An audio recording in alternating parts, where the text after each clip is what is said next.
Olá pessoal, tudo bem? Meu nome é Mayara Araújo, hoje eu estou aqui com a Isabela Meijoeiro. Nós somos advogadas especializadas em Direito da Saúde, com foco em portadoras de endometriose e infertilidade. E o vídeo de hoje é para falar um pouquinho sobre como é a descoberta da endometriose. Descobrir endometriose e agora? E aí para retirar as principais dúvidas dessas portadoras quando elas descobrem a doença. Isabela, fala um pouquinho pra gente como essa descoberta da doença, como que acontece. Tá. Geralmente esse diagnóstico é bem tardio, porque a mulher tem muitos sintomas, muitas pessoas falam que são sintomas normais de toda mulher, porque o principal sintoma é ter cólica.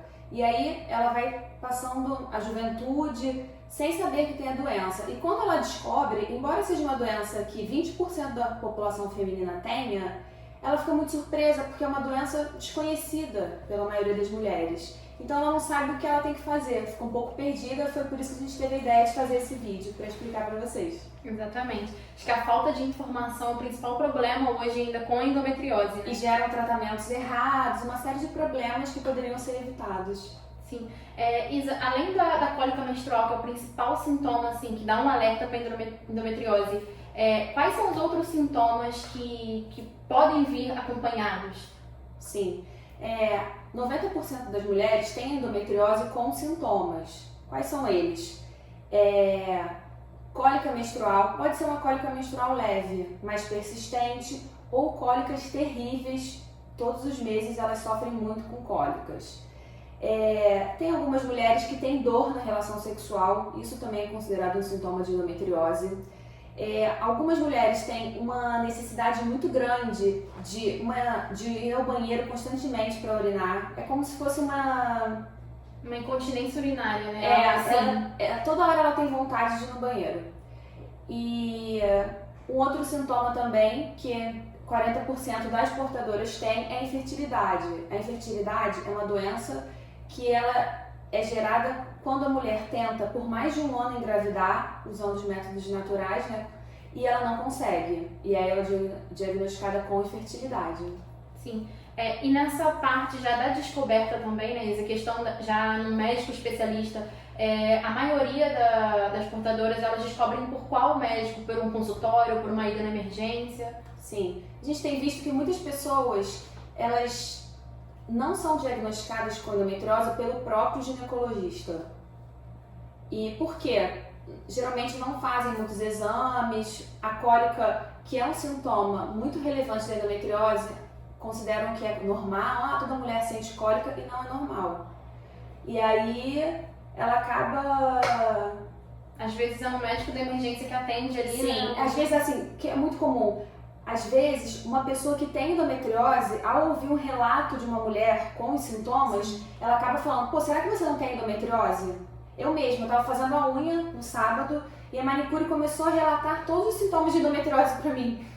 E eu que trabalho com isso, eu falei, olha, acho que você tem que consultar um ginecologista e já verificar se você tem endometriose. E aí ele pode te sugerir uma ultrassonografia, mas a ultrassonografia tem que ter preparo intestinal, assim como a ressonância magnética.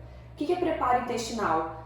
A mulher ela tem que ficar um dia comendo, na véspera do exame, comendo certos alimentos para que aqueles alimentos não mascarem a doença. Então, se você já fez uma ressonância de pelve, não deu nada, mas você não teve esse preparo anterior, o que é esse preparo? No dia anterior, você tem que comer picolé, água de coco, né? Beber água de coco.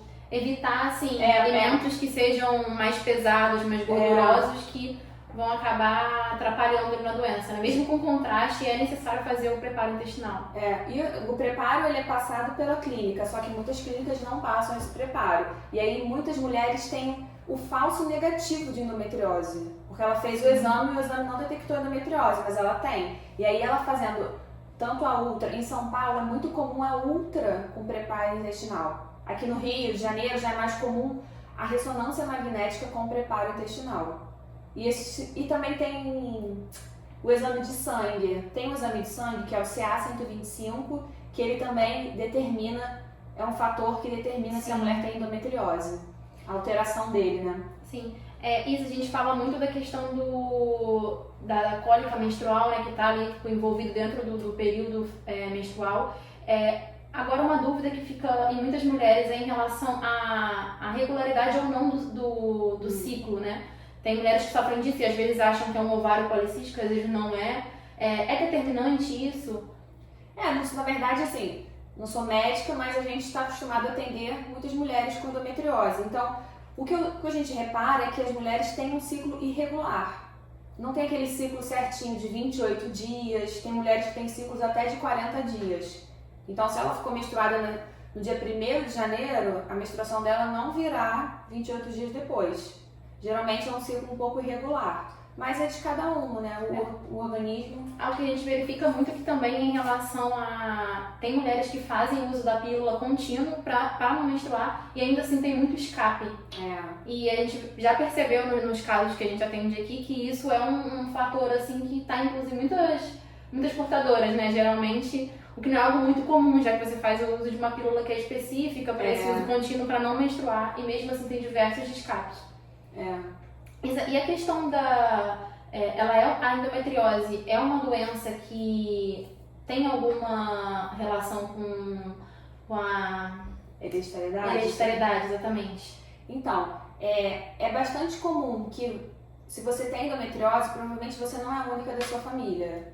Só que, como antigamente não existia esse diagnóstico, então a gente não consegue mapear. O que a gente consegue mapear talvez uma tia que não era casada, foi casada há 40 anos e não teve filho. Talvez ela pudesse ter endometriose, mas como antigamente não tinha esses exames, então não se podia saber. Mas geralmente, hoje em dia, se a mãe tem endometriose, a filha isso já é passado para o médico e ela já acompanha, né? Faz os exames regularmente para saber se em algum momento ela vai manifestar a doença ou não. Sim, e com base nas clientes que a gente tem aqui em relação ao emocional, né, que é algo muito importante que tem um impacto direto, como que é isso, assim? O emocional é atingido por quê? Primeiro, em função das dores sentidas. Então, ela sente muito a dor e isso geralmente não é acolhido pelas pessoas. Isso é besteira, essa dor aí passa, você fica toda hora falando que tá sentindo dor e é uma realidade. Então isso às vezes são incentivadas pelos próprios médicos, né? Que dizem que é psicológico, que já fez todos os exames e que não deu nada. Mas a gente sabe que a sua dor não é psicológica, ela existe. Exatamente. Bom, gente, esse foi o vídeo de hoje. Espero que vocês tenham gostado. E caso vocês tenham mais interesse em ver vídeos sobre esse tema, já segue a gente no nosso canal que a gente vai trazer bastante informação aí interessante para vocês. Obrigada. Obrigada.